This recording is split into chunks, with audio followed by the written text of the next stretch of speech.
Hi guys, Ron Johnson of RJ's Farm Horsemanship Communication here. Um, so what you're looking at here is the horse on the inside just came in the day prior to this, and he's here for a buddy sour issue. But you're going to see in a minute, um, he's going to kind of be aggressive towards Stony, and I had to chase him off.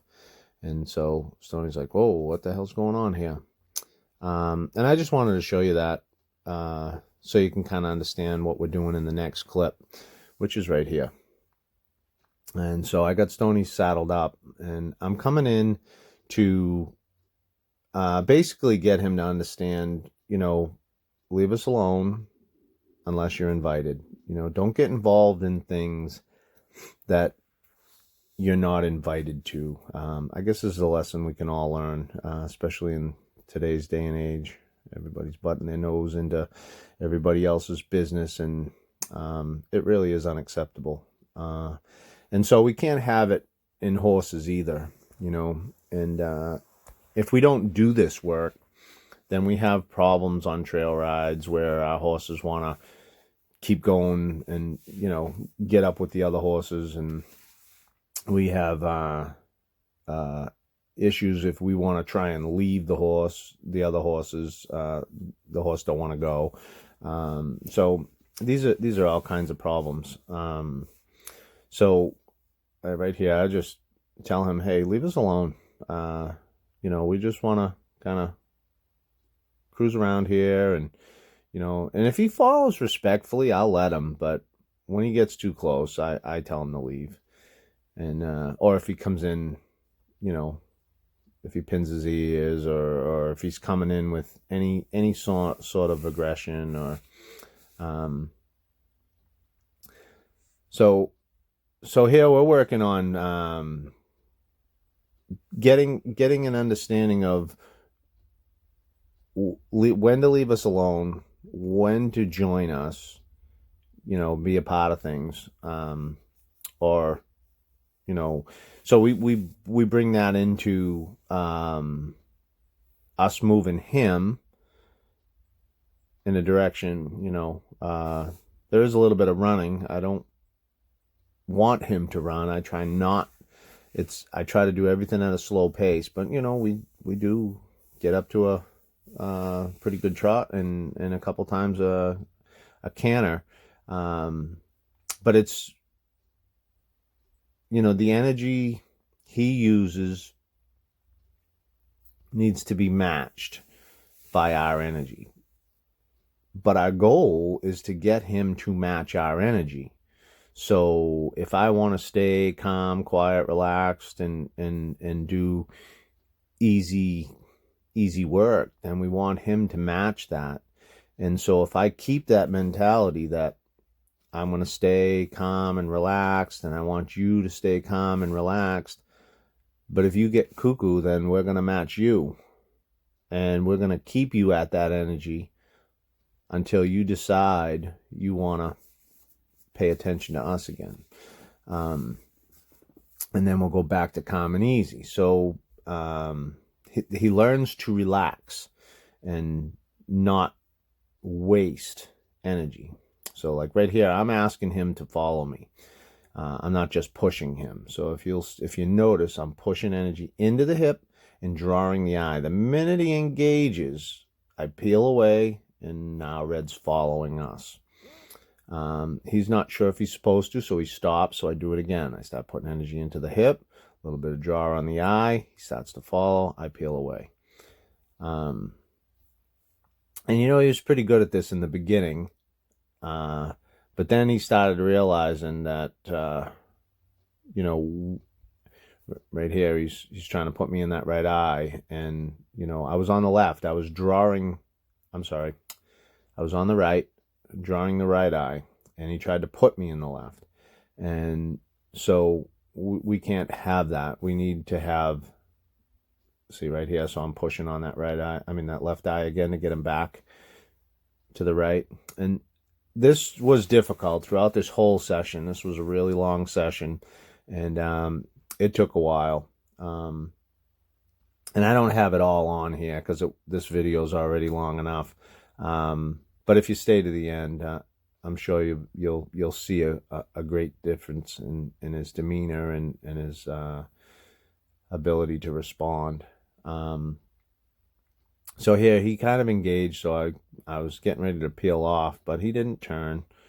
So I'm working my way around him, hoping he'll turn around, but he didn't. So a little bit of pressure. Now he tried to turn left again, so I needed him to go right. And we can't have a weak side and a strong side. We got to have equal. He needs to know he can turn to us for anything at any time.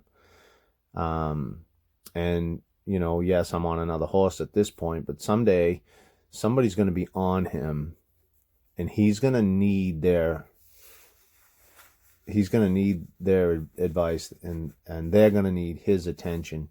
And if he can't turn to them from either side like this, then when you're riding him during stressful moments, trying to turn him right is going to be difficult because he doesn't want to go into that right eye. So if you got a horse that's stiff one side or another, an exercise like this would be really good if you got a good, but don't try this if you don't have a horse with a really good handle. And don't try this if you don't understand what it takes to keep a horse away from you when they're not behaving. So we got some good following here, and I have them follow us for a little while. And then, I just kind of test him out and see, can I draw him to the right? Can I draw him to the left? And so he's going too far. So I go back and get him to draw back into the left, and pretty soon here, I ask him to leave us alone, and you'll see that. I'll kind of turn and I'll hold the stick out and I'll say, all right, time to leave us alone. And he does when I ask him to. He totally compliant in that situation. But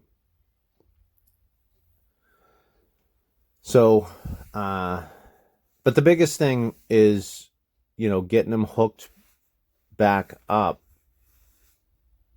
when he's feeling like, I don't want to. I want to be in control. And that's really his issue. He's here because of a Buddy Sour issue, but I don't think it's really Buddy Sour. I think it's more of a dominance thing. He wants somebody to boss around. So, like right now, he's being compliant, but he doesn't really know Stoney. He's never met him before. This is all new to him. He's in a new place. He just got delivered the day before. So he's being a little more cautious. I assume if I threw him in a herd or put another horse in with him, he'd have buddied up and bossed that horse around pretty good. And I only say this because of what I learned over the next 3 or 4 days, and what he did when Stoney was coming out that day. I took him out, and Red damn near climbed the fence to get to him. And then, you saw when I was getting Stoney ready in the beginning of this clip, the first clip, he was kind of aggressive there. And, so here is, he just keeps wanting to do something other than what the energy flow was. So we got him back, and then we quit. So what we're looking at here is, this is shortly after the session. I took Stoney out of there, took the saddle off him, and put him out for grass. So in a minute, you'll see the camera will turn, and you'll see where all the other horses are. So he's still got a little bit of excitement and wondering where those other horses are. And I added this piece because throughout the days, this gets less and less. Like, you see his head over the top of the fence a lot here. We slowly worked so that he minimally put his head over the fence, and then got him to a point where he would walk away from the fence and really not even acknowledge us. And if you stay to the end, you'll see that. In fact, you'll see that in a few of the clips coming up. But it doesn't start out like that in some of those clips. It starts out with this, and then we show you a little bit of what we did. I mean, we did a lot of it, but we're showing you the basics. So these are 2 horses that are still in the pen just outside of his, and then somebody's in the round pen working with a horse, and then Stony is in that pen over there that I got temporarily set up so we can have grass. And so here I'm taking Shay out, and this is what I did with Stony that first day, but instead of coming the way I came here, I went between the tractor and the fence. And then when Red come running over and wanting to be with him, I turned away, just like I'm going to turn away with Shay here because of what he's doing. He comes out and he's kind of throwing his head over, so I turn away to get away from him a bit. When I did that, he reared right up. I mean, so today is definitely better. But I didn't go as close as I did with Stony, and he had a little bit of work the day before. So the camera isn't really showing you what's going on here. So I'm walking over. Now he started running over, so I slowed down a little bit or turned around until I felt like he was going to be okay for me to continue, because I'm trying to get my way to that building that you see off to the left there in the screen. That's where my stuff is, and I wanted to kind of get some stuff. So you notice if I continue walking, I would have already been there by now. So I was responding to his behavior. So he walked away, so that allowed me to continue. So basically I'm saying to him through my energy, if you're going to be goofy and you want us to come to you, then we're going to go away from you. And if you be a little bit more compliant and reasonable, then we'll come over. So now I'm here doing what I want to do. He comes over. He's still got his head over the fence. But I got to finish what I'm doing. So I finish what I'm doing. And then, I get on. And, I start doing everything. So I was going to ride Shay anyways. Maybe I could have done something different, but I figured why not use this opportunity to teach this guy, to just relax and not be such a busybody.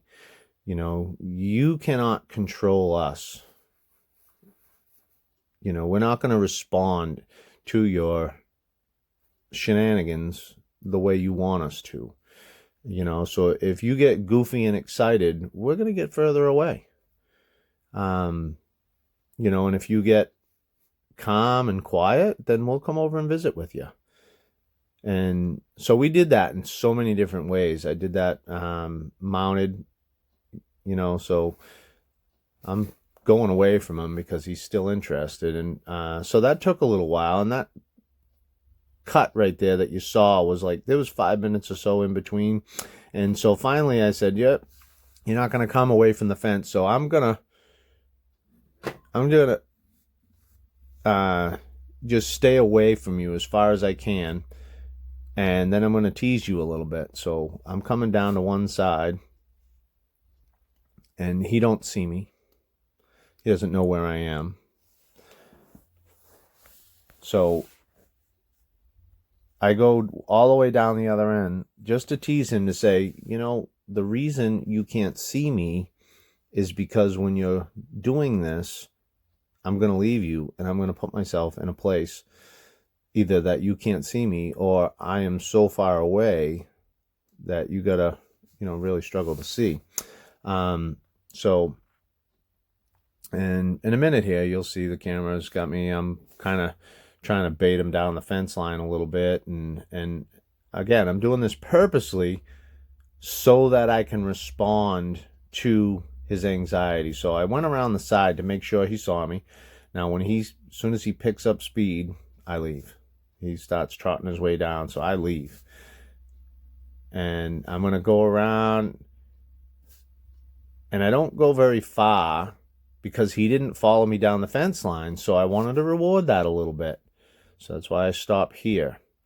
And Shay starts to eat, and makes it a little hard for me to get back out of there. Now, if he stayed with his head low, I would have stayed there, but his head went over, so you'll notice I'm bumping Shay trying to get out of there. My timing was poor. If I was a little quicker, it would have worked a little bit better on him, but whatever.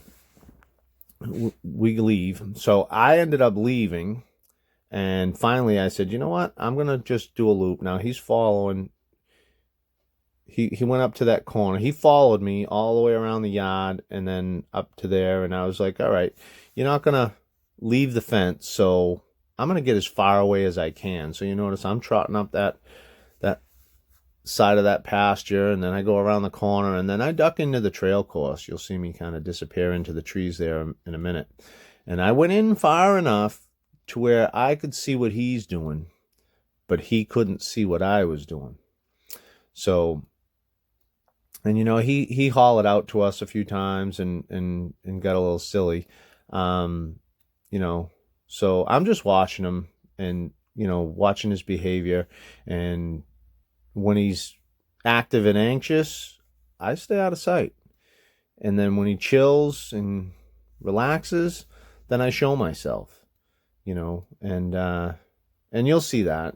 At one point, you'll see me coming out of the trail course behind a run-in shed where, you know, the camera sees me, but he doesn't. And I kind of know what he's doing because I can hear him. And I kind of peek around the corner so that I can kind of see him. And when he relaxes a little bit, I start working my way down, you know, and that'll happen here real briefly. But again, this whole thing is about I'm coming out of there because he's relaxed somewhat. So I'm going to come out and I'm going to peek around the corner. He walked away, so I end up coming out. And he sees me. He comes over, but he came over pretty quiet. Heads over the fence, which that's something I do start to address very aggressively. I don't, and when I say aggressively, it's I respond to it with, if his head's over the fence, I am leaving him no matter what. And if his head stays on his side of the fence and he gets a nice low, relaxed head to where he's kind of looking through between the top two rails or the second and third rail, then I come in. But you see here, I started coming down because he was kind of relaxed, but the minute he moved, I turned around and I went the other way.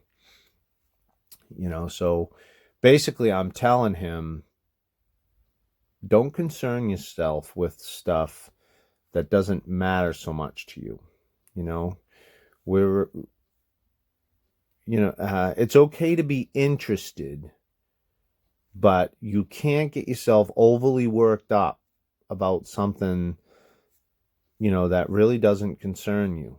And so through our energy, we're giving him a really big understanding of relax.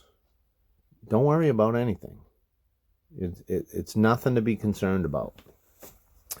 And so where he walked away, I started going down. I don't know if you saw in that the start of that video. Not the start. A minute ago, I was walking away and he walked away. So where he walked away, I tried to go back, and I was going to come down that fence line and come back to him, but he turned around and came back. So I decided to turn around and go the other way to kind of let him know, you know, if you're going to come to me like that, then I'm going to go the other way. I'm trying to get you to understand to leave us alone, to, you know, mind your own business, basically, unless you're invited. So again, we do that a lot, and I'm not sure where exactly we are in this clip here. But I think I come down the other side, and I'm kind of working my way to approach. No, I was up behind the building. Okay, so now I'm working my way down. I'm gonna come down around the other side, and so right now he thinks I'm getting further away. In fact, I did that because when I was behind the building, he whinnied out. I purposely got away from him and he whinnied out. And so I walked away. And then he left that corner. He started leaving me alone. So I worked my way a little closer. And so now he's totally ignoring us. And we've done this approach and retreat a few times. I've come down to the fence. He come running over. I left. And but now he's getting it. And he knows I'm there. He's in that stall eating hay. And because as he was walking away, I started walking towards the fence. And so he stayed in there eating his hay, minding his own business. So I was pretty proud of him at this point. And, but I needed to know, how good is this? So in a minute here, you'll see me walk over to the window. You can't see the window because the chicken coop's in the way, but you'll see me take Shay over to the window and show ourselves in the window. And, he comes out to see us. But he still does pretty good. I mean, his head comes over the fence, and when it does, we leave and we turn around and, this is only second training day, his third day here. So, this is pretty impressive that he's getting it this quick, and see, he came out nice and quiet, but his head's over the fence. So that's why I leave. Cause I'm really getting nitpicky on that head over the fence thing. So, when his head goes back on his own side, I turn around. I can't really tell what's going on here, but,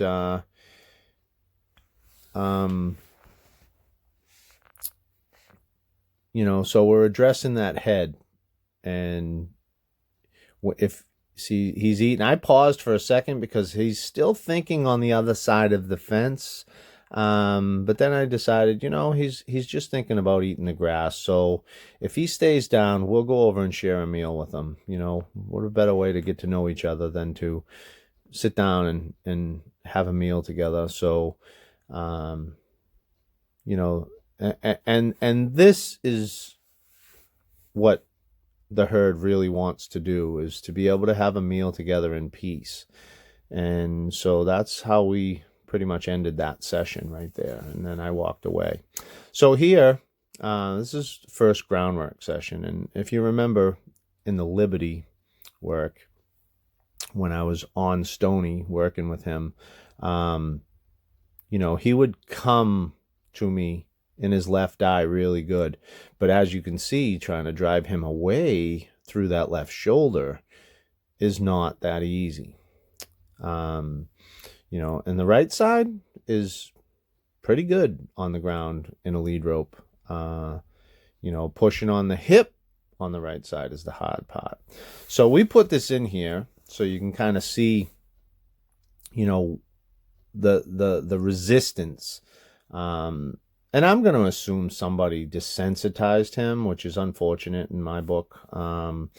Desensitizing to me is shouldn't be done without using the ability, like a lot of people will desensitize him to a flag before ever using the flag to communicate. So right here, I'm using that flag to communicate, right? And if it would be more helpful and I could use it a whole lot less if he had a little worry about it. Then through this work, this scary thing is communicating with him. So he stops looking at scary things. He stops looking at everything as, oh my God, what is it? He starts thinking, that's got something to say to me. I want to seek out its intention. So I'm not one to desensitize unless I have a horse that's so ridiculously out of their mind about a certain situation. Then I'll desensitize to that situation. But I find desensitizing a waste of time, and it dulls a horse to a point. And depending on what you're going to do with the horse, I'm not saying, desensitizing is totally useless, but for me and what I want out of a horse, and how most people go about desensitizing, they desensitize them to a point of being almost dead in the head. And you need response. If you ask a horse to move, they've got to be able to move. And if they're so desensitized that they won't move, we've got to be able to get that movement. So what I got going on here is just way too much forward movement. When I'm pushing on that shoulder, I'm trying to get it to move out and away from me. And see, it just goes forward, and he hurries. So, I'm asking it to go out, and I'm asking it to go out. That was nice. And he had a nice bend. Head was a little high, but, that was nice. So I like that. So we ended there. It did get better, and but I wanted you to see the problems, because we do it again later with a cue stick instead of a flag.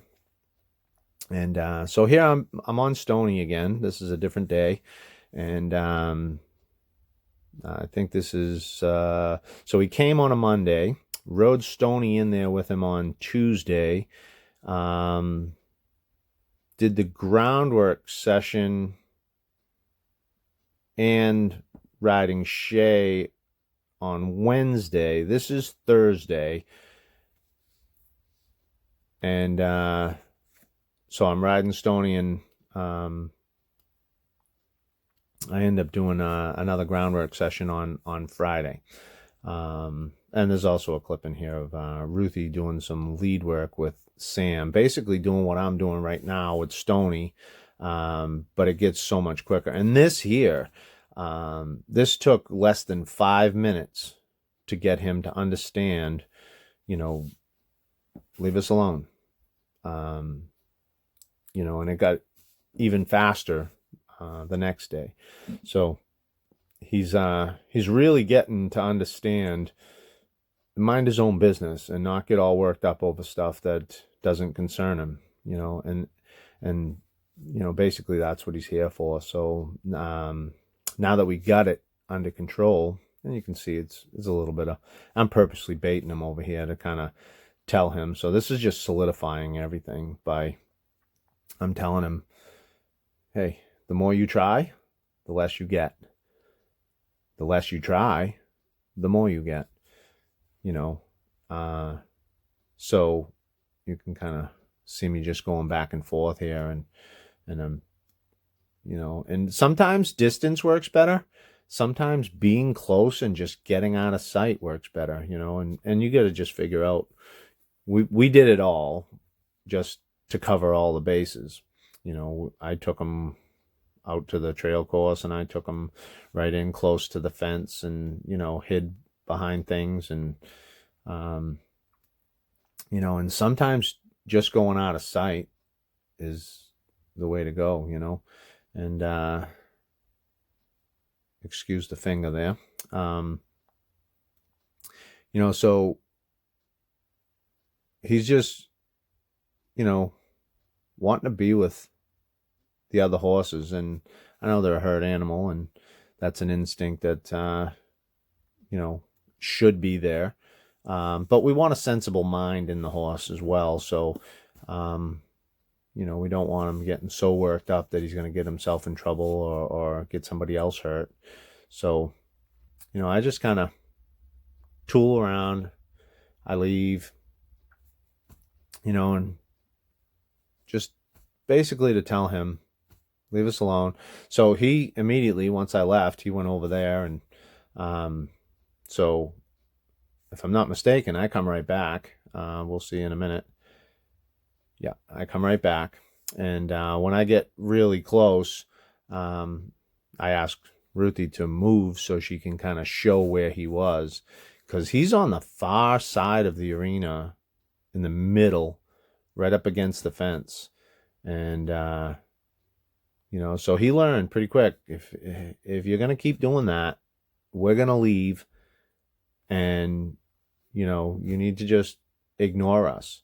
And so he did. He ignored me. And so now I'm going to come right over and I'm going to hang out, and he stays there. So, that worked out pretty good. He's looking at us and he sees us. He don't mind. He's not all worked up. Right? So he's learning. His mind is starting to release all that anxiety and not be so worried. He's starting to relax and be comfortable in himself. From what I've seen, he's got that little bit of a bully nature.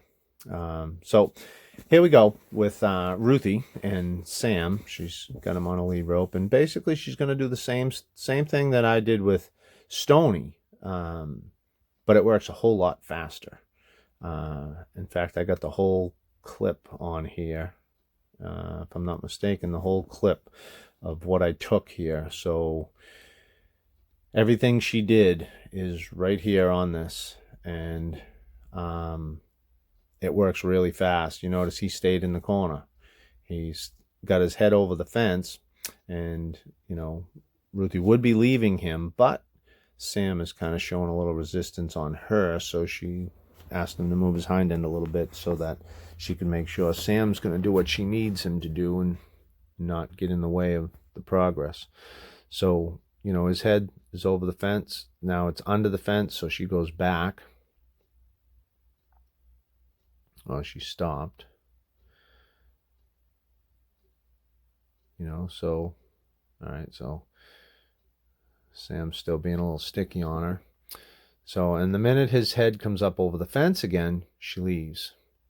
And he leaves it up just a little too long, so she walks away, and she gets to a point where she'll pause for a little bit to see if he's gonna get it, or if she has to go a little further. And she ends up going further, and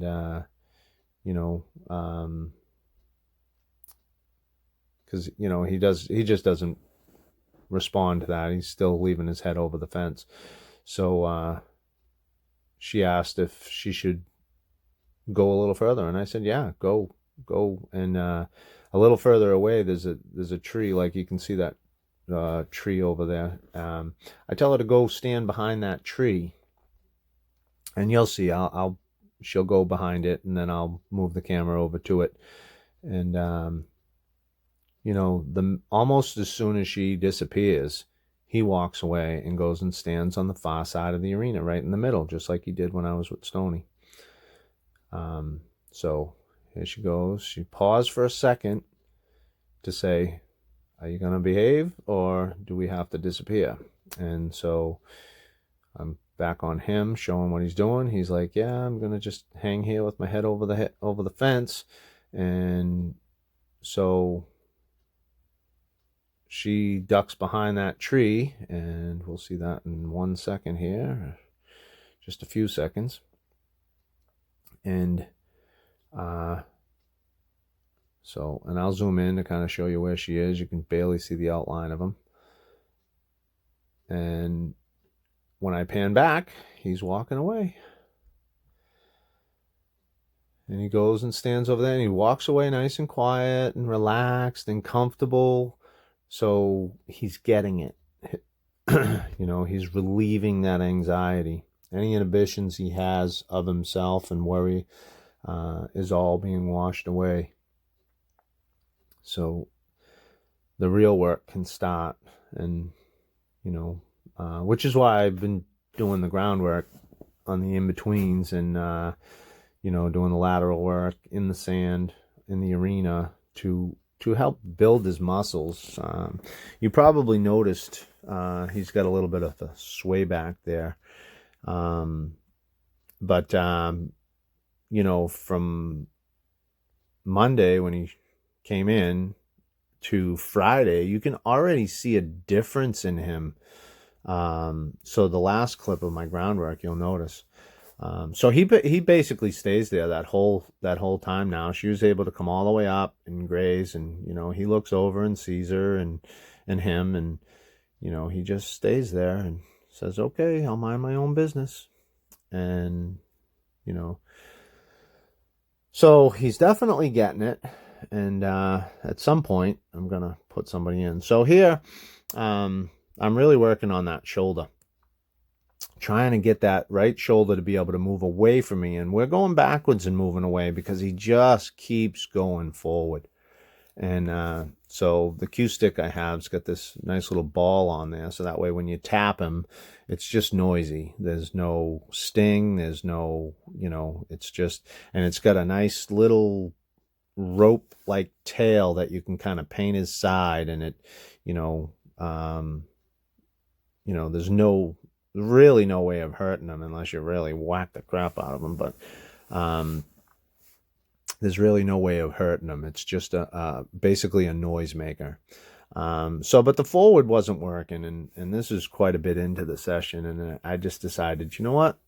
Let's take him to the fence so he can't go forward. And you'll see this is really sticky. The hind end kind of jumps towards me, and he backs up, and so he's not getting it right here. So I'm tapping on his rib cage underneath there. I try to use the spots we would use with our leg. So I tap on those spots as if I was sitting up there and I put my leg on and I wanted to move him over. So now he moved. I took a minute, and we're going to ask him to go again. And now I'm just swinging that. See how the hip comes to me? And he's just there. That's nice. So we pause. And we do it again. And each time, I don't know, you'll see, there's a corner directly in front of us, and I turn the corner, and when I turn that corner, I get a little further away from the fence. And then when I turn the next corner, I'm pretty much not even near the fence.